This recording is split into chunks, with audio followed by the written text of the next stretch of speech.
The restaurant had been booked 3 months in advance. Candlelight flickered against the floor-to-ceiling windows, polished silverware reflected soft golden light, and around 30 people had gathered in honor of Debbie's 53rd birthday. She wore a sequined black dress that looked a size too small, her dyed red curls pinned back with rhinestones like she was headed to an awards show, not a private dining room in uptown Charlotte. I remember thinking how loud her perfume was before she even opened her mouth. Then she started crying. Not gentle sobs. Full, dramatic tears that made people go quiet mid-forkful. Her glass clinked softly against the side of her water as she rose to her feet, trembling like a second-rate soap actress. I looked at my wife across the table, searching her face for a hint of concern. Nothing. Just a carefully neutral expression. One she used when she was hiding something she thought I couldn't notice. Debbie whispered, "My angel babies. They would have been 2 months old this week." The room froze. Some gasped. Others murmured, "I'm so sorry." My wife stood and took her mother's hand. I stared at my plate, because I knew it was fake. The twins, the pregnancy, the whole twisted fairy tale. I knew because the night before, I had been looking for an old email on my wife's backup phone. A beat-up white one she used when she shattered her screen last summer. I was scrolling without thinking, just trying to find the document. And then I saw it. A voice memo. Short. Less than a minute long. Played it. I shouldn't have. My wife's voice. Laughing. She looked like she was about to choke trying to keep a straight face. Debbie's voice. Clearer. Smug. I had to bite the inside of my cheek. "I told you the fake ultrasound would work." More laughter. "I can't believe Jason just nodded along like it was totally normal," my wife said. And then Debbie, low and dry, "Well, he is useful, sentimental, easy to manipulate." I didn't sleep that night. I didn't move. I sat in the living room until dawn with the phone in my hand and a pressure in my chest that felt like a vice grip. I thought about confronting her right then, but something stopped me. I wanted everyone to hear it, so I waited. At that dinner, when Debbie started sobbing over imaginary twins, I reached into my coat pocket and placed the phone on the table like it was a detonator. She didn't notice. Not until I hit play. Her voice filled the room. The laughter, the mockery, the lie. The silence that followed was not soft. It was sharp, surgical, like someone had sliced the night in half. Debbie dropped into her seat like the weight of gravity suddenly doubled. My wife stared at me like I had pulled a knife. "What the hell is this?" she said, trying to sound confused. Her voice cracked halfway through. I didn't answer. I didn't have to. The recording kept playing. Every word clear as glass. The guests were motionless. One of them, I think her coworker Linda, stood up and walked out. Another whispered, "Are you serious?" Like she couldn't believe her ears. But I wasn't watching them. I was watching my wife and I saw it happen in real time, the unraveling. Her lips twitched. Her eyes darted. For a second I thought she'd break down. Apologize. Lie again, maybe. But she didn't. She laughed. Short. Cold. That same laugh I'd heard on the recording. "Well," she said, picking up her wine glass, "I guess the party's over." No denial. No remorse. Just that razor smile. And I realized something. Right then, this wasn't the first time she treated me like a fool. It was just the first time I caught her doing it. I stood up slowly. The phone still playing, the audio looping now. I picked it up, turned it off, and looked around at the people we both knew. Friends, family, co-workers, everyone silent, watching. Then I said, "If anyone needs me, I'll be at a hotel. I'll leave the door unlocked. She can get her things." I walked out, not because I didn't want to scream or throw something or ask her why, but because I already knew she wouldn't give me the truth. Not now. Not ever. And that was just the first layer of the lie. The surface crack. The rest came later. And it was worse. I didn't sleep the first night in the hotel. Not because I couldn't. I didn't let myself. I sat upright in the corner chair. Lights off. Phone screen dimmed. Replaying that recording in my head over and over. Not just the words, but the tone. The way they laughed at me. At everyone. Like it was a game. Like they'd done this sort of thing before. I thought if I listened long enough, I'd find something new.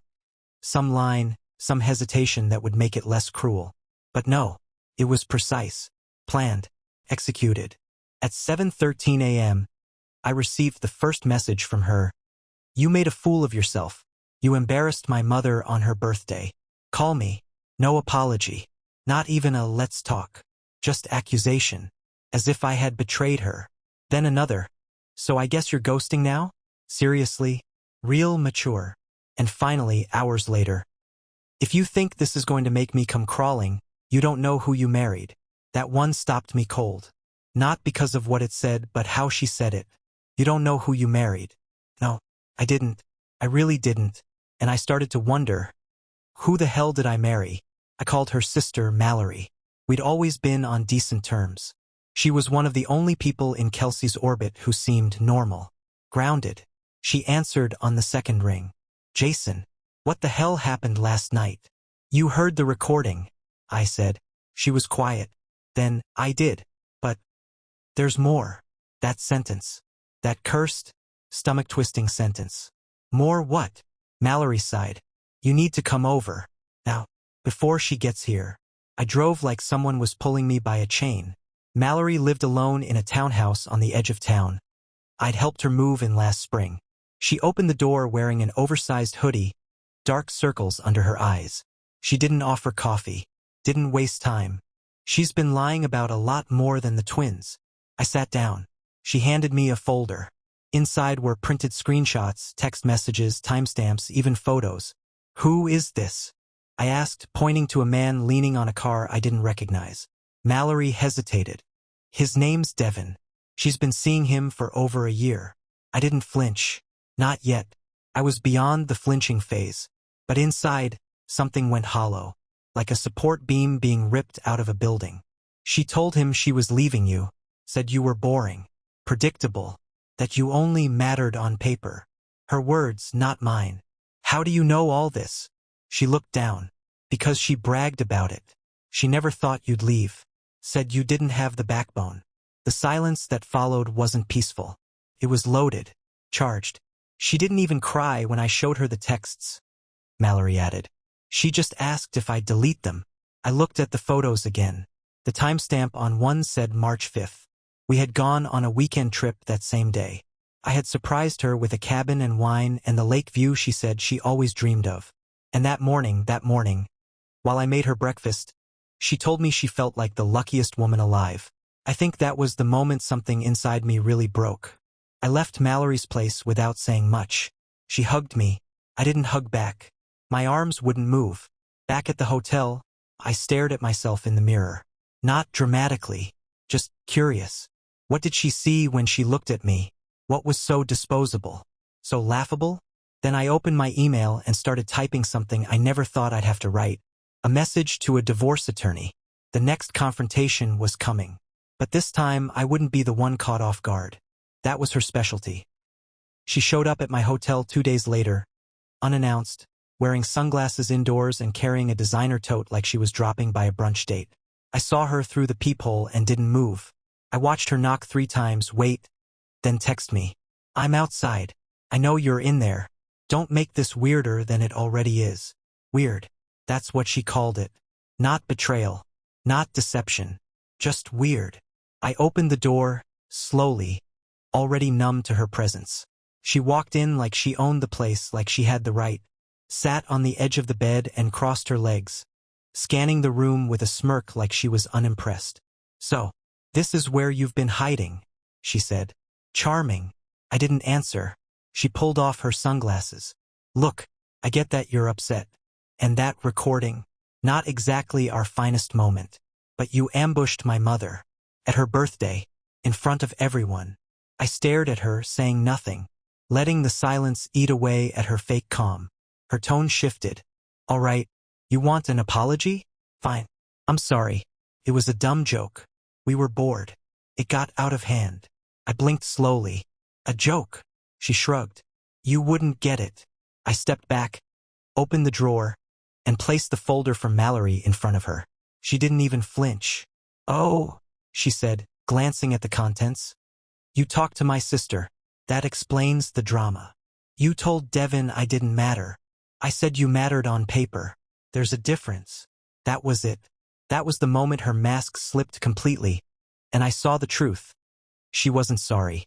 Not even close. This was damage control, not remorse. You've been cheating on me for over a year, I said. She tilted her head. And I laughed. Not because it was funny, because it was unreal. She actually looked bored. What did I ever do to you? I asked, my voice quieter than I expected. That question, for some reason, made her pause. Not out of guilt, but calculation. You were safe, she said. You were stability. You were simple. That's not an insult. It's just what you are. My throat tightened. She wasn't even trying to spin it into something softer. And Devin? I asked. She exhaled like she'd been waiting for the cue. He's chaos, passion. He's fun. I leaned against the wall, suddenly dizzy with the realization that I had been nothing more than a placeholder in my own marriage. She stood, adjusted her bag, walked to the door. I'll come by tomorrow to get the rest of my stuff. Please don't make it dramatic. And Jason, she looked over her shoulder. Next time, try not to marry someone out of a fairy tale. Real life doesn't work like that. The door clicked shut behind her. And in that silence, I understood something. She never loved me. Not really. She loved the version of me that served a purpose. Provider. A prop. But that version. He was dead now. And she was going to find out just how much damage the safe ones can do when they stop playing nice. The next day she came for her things, but not alone. He came with her. Devin. He didn't even knock. Just followed her inside like he'd lived there once. Like he belonged. He looked like every guy you see in a cheap gym commercial. Tight black t-shirt, smug jawline, the kind of guy who believes owning a motorcycle gives him depth. He had that half smile on his face. Like he was waiting for me to break. Like he was already winning. She didn't say hello. She walked straight into the bedroom, grabbed an empty duffel from the closet, and started tossing clothes in like she was packing for a weekend getaway. Devin lingered near the kitchen, pretending to study the coffee machine. You didn't have to bring him, I said flatly. He insisted, she called from the hallway. He said you might do something unstable. I didn't take the bait. Devin stepped closer. Hey man, listen. I get that this is hard for you. Don't finish that sentence. He shrugged. Suit yourself. But you've got to admit, she was never really yours. I didn't blink. Didn't move. I just looked him in the eye and said, funny. That's exactly what she said about you last night. That hit. Not deep, but enough to crack his cool. He shifted, jaw clenched slightly, glanced toward the bedroom. She came back out with 2 bags and a pair of shoes she hadn't worn in months. Her face was all business now, no more smirks, no more jabs. Just cold, efficient detachment. Is that everything? I asked. For now. You forgot your mask, I said. She stopped. What? You know, the one you wore every day since we met. The sweet, loyal, supportive version of you. Thought you might want it for your next role. Devin stepped forward, but she touched his arm and shook her head. Don't. He's not worth it. I almost laughed. Me not worth it. Coming from the woman who faked a pregnancy through her mother and used our marriage as a security blanket while playing house with another man. You want to know the part that really got me? I said, quieter now. It wasn't the lying or the cheating. It was the way you looked so comfortable mocking me, like it gave you oxygen. She blinked, and for the first time I saw it. Something flicker. Not guilt, not sorrow, but annoyance. Like I had interrupted the new narrative she was trying to write. You'll get over it, she said. Men like you always do. She walked past me, Devin behind her, not saying another word. As the door closed, I looked around the apartment. Half empty now, quiet, still smelled like her perfume. But something had shifted. In the walls. In me. She thought she ended the story by walking out. She had no idea I was just getting started. The morning after they left, I deleted every photo of us from my phone. Not just the easy ones, vacations, anniversaries, fake smiles.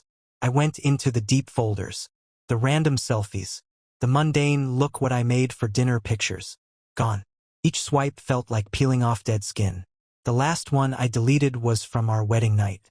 Her in that lace-trimmed dress, eyes bright, fingers brushing mine. If I hadn't heard the recording, I might have still believed she meant it when she said, "You're the best thing that's ever happened to me." I should have known better. Mallory called around noon. "Are you sitting down?" she asked. I wasn't, but I did.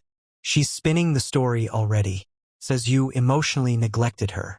That she tried for months to talk to you and you shut down emotionally. She's telling people you were controlling. That you went through her phone constantly. That you were paranoid. My chest went tight, but not with sadness, with fury. Not only had she burned our marriage down, now she was salting the earth so nothing could grow again. Who's she telling this to? I asked. Everyone. Her coworkers, friends, even your old roommate David. And they're buying it. At least some of them are. You know how convincing she can be. Yes, I knew. I hung up and opened my laptop. Time to stop playing defense. I didn't just send the recording to the people she knew. I wrote a message with it.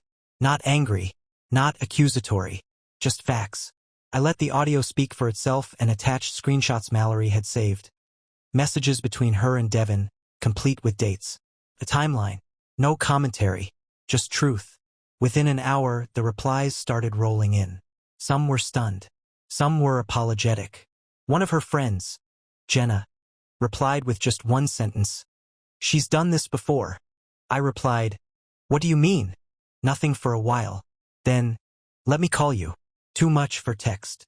That call lasted an hour. Apparently, before me, there was another guy, Thomas. Same pattern. Love bombing. Sudden coldness. Another affair. But Thomas never confronted her. He just vanished. Moved cities. And the story she told? That he was obsessed with her and couldn't handle rejection. I hung up the phone and stared at the wall. She'd been perfecting this game for years. She never wanted a partner. She wanted an audience. But now she had a problem. I wasn't clapping anymore. I waited until nightfall and drove to our old apartment. She wasn't supposed to be back until the weekend. The building manager had left me one last window to get the rest of my stuff. But I wasn't there for my shirts. I found the photo album she left behind. One she made me for our anniversary. Inside were printed captions. Our first trip. Our first apartment. The night we slow danced in the kitchen. I tore out the pages. Not in anger. In precision. Behind one of the pages, tucked flat, was a receipt. A hotel. 2 months before I found the recording. Her name. She didn't even try to hide it. I left the album face down on the counter and walked out. When I got to the elevator, I saw her. Alone. Hair damp. Keys in hand. Frozen halfway across the lobby. She hadn't seen me yet. I stepped into the elevator. And just before the doors closed, I said, I hope he's worth it. She looked up, startled. I smiled. Not kindly. Then the doors shut. She showed up at my hotel again the next morning. No sunglasses this time. No Devin. Just her, standing in the hallway like a kid caught sneaking out past curfew. I almost didn't answer. But some quiet part of me wanted to know what lie she'd lead with this time. I opened the door a crack. I need to talk, she said. I stepped aside without a word. She walked in like she expected it, like this was a routine we were still rehearsing. She sat in the same chair she had 2 nights ago. The one where she'd casually announced her affair like it was a scheduling conflict. I read your email, she said. The one you sent out. I nodded. You made me look like a monster. You are a monster. She flinched. Just a tiny tick. But it was the first honest reaction I'd seen from her in weeks. I came here to explain, she said, lowering her voice like we were in a church. I didn't ask for an explanation. No, she said. But I need to give you one. She reached into her purse and pulled out a small envelope. Placed it on the table like it was some sacred document. I didn't touch it. It's not an apology, she said quickly, like she was proud of that. It's clarity. I opened it anyway. Inside was a single piece of paper, handwritten. Her handwriting, the same one I used to find cute when she left notes on the fridge. The note said, you were the safest place I'd ever known. But I outgrew safety. I wanted danger. Fire. You gave me calm when I wanted chaos. That's not your fault. But it is why I left you before I ever actually walked out the door. I looked up at her. You wrote that thinking it would make this easier? I wrote that because I thought you deserved the truth. You thought that after lying to my face for over a year? After laughing about a fake pregnancy in front of a room full of people I care about? After dragging your mother into the whole mess like it was performance art? She stood now. Not out of anger, out of discomfort. I could tell. I was never going to be the wife you wanted, she said. And the longer we stayed married, the more I started to hate the version of me I had to be to keep you happy. That version didn't exist, I said. You built her to trap me. She paused at the door, her hand on the handle. I thought she'd turn around, deliver some final line to sting. But she didn't. She opened the door and left. And for the first time since this whole thing started, I didn't feel like I needed to follow her.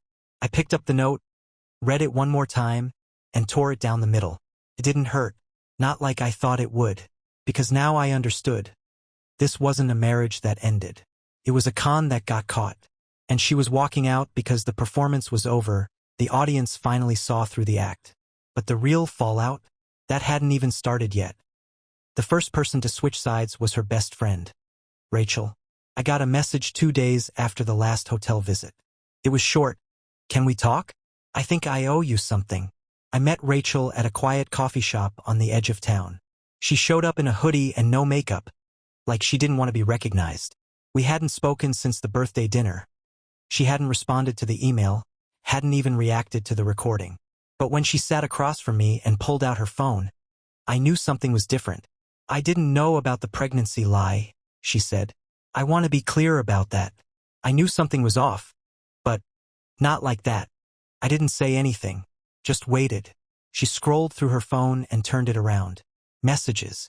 Dozens of them. From my wife. Months back.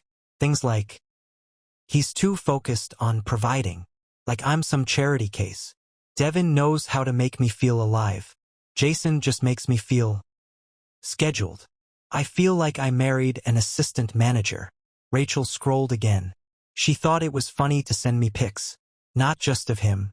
Of them together. In bed. At a hotel. At your cabin, Jason. The one you rented for your anniversary. My stomach turned, but I didn't flinch. Not anymore. She wanted me to tell you, Rachel said. She dared me to. She said, and I quote, if he finds out, he'll fold like a lawn chair. He'll beg me to stay. I laughed. Not bitterly. Not broken. Just clear. She built the whole thing like it was a test. I said. She thinks people are toys, Rachel replied. And when they stop being fun, she breaks them. I leaned back in my chair, suddenly exhausted in a way I hadn't felt before. Not emotionally. Not even mentally. Just drained. Like my body was finally catching up to what my brain already knew. I'd been living in someone else's version of reality. And now I was finally back on my feet. There's more, Rachel said, hesitating. She's not done. What do you mean? She's planning to file first. To claim emotional abuse. To try and paint you as unstable so she can keep the apartment. She hates that apartment. She wants the leverage, not the furniture. I stared out the window for a long moment. Then I pulled out my phone. Who else has messages like these? Rachel shrugged. Probably 3 or 4 of us. She was never careful. I looked at her. Would you be willing to give a statement? If this goes legal? She nodded. No hesitation. She went too far, she said. This isn't just betrayal. It's cruelty. I left the cafe with copies of everything. A digital folder full of her real face. All angles, no filters. And on the way back, I made a call to the attorney I'd contacted earlier. He answered on the first ring. It's time, I said. Time for what? To stop playing defense. The legal process began faster than I expected. Faster than she expected, too. My attorney, Derek, wasn't one of those high society guys with $900 shoes and an office full of leather. He was lean, blunt, and didn't ask the kind of questions people ask in movies. He just said, we have proof. We have witnesses. And we're not playing nice. First, we filed. Not just for divorce, for full control of shared assets based on willful misconduct. That phrase hit her like a slap. It was one thing to walk out on me. It was another to find out she might walk out with nothing. Then we moved on to the second phase, exposure. She had been building her little narrative like a fragile castle of cards. Jason was emotionally distant, obsessive, controlling. But now, Rachel, Mallory, even one of her coworkers, Sarah, were ready to testify. Not just about the affair. About the manipulation, the lies, the calculated moves. Sarah handed over emails. ones my wife had sent from her work account. Mocking me, mocking the wedding, even mocking the therapy sessions she had once begged me to attend, only to weaponize them later. She came back from one session, Sarah said, and bragged that the therapist bought her helpless victim act. We added it all to the file. It was airtight. I waited for the explosion. It came in the form of a text. From her. You're seriously trying to take everything from me? After everything I did for you. I didn't answer. 10 minutes later, another. You're trying to destroy me. Are you happy now? Still no reply. An hour later, a voicemail. 5 minutes long. The first 2 minutes, she cried. Real tears. We're close enough. The next 3, rage. Venom. Screaming about how I never appreciated her. How I humiliated her in front of friends. How I was the manipulator. But the final sentence? That one stuck. You'll regret turning me into the villain. I told you I could ruin you. I sent the voicemail to Derek. His reply, perfect. Let her keep talking. The next day, she showed up at my workplace. Not inside. She waited outside, near the parking lot. I saw her as I came out. Pacing, chain smoking, sunglasses this time, hair tied back like she was trying to look casual. She approached fast, like she had a timer running in her head. You can't do this, she said. This is insane. You're acting like some jilted little boy. I didn't answer. She stepped closer. You think these people are loyal to you? They're not. They're scared. They're weak. They'll all fold once this gets ugly. They're standing with the truth, I said. She laughed. Truth? Jason, please. There is no truth. Just what people believe. And I've always been better at controlling that than you. No, I said. You've been better at lying. That's different. Her face changed then, just slightly. A flash of something. Not fear. Not regret. Rage. You think this is over? She said, stepping back. You think you've won? You're still talking to my sister, my friends, like you know them. You don't. They'll turn on you. They always do. Maybe, I said. But they're turning on you first. She didn't have a comeback. Just stormed off, tossing her cigarette to the pavement, her heels echoing across the lot. I watched her go. No part of me wanted to chase her anymore, because now, I was finally in control of the narrative. And for once, she couldn't spin it. The court date was set for early the following month, but in the days leading up to it, something shifted. Not in me, in her. She started reaching out to people I hadn't spoken to in years. My former boss, college friend, even my aunt who barely knew her. She told them stories, twisted, desperate things, that I had trapped her, that I was controlling with money, that I had psychological issues I refused to treat. Each time the person would call me, confused, worried. Most didn't believe her. A few weren't sure. She's unraveling, Derek said, after I forwarded the 5th such message. This isn't strategy. This is panic. The day before the court appearance, Mallory called. Her voice was shaky. She showed up at my house. When? 10 minutes ago.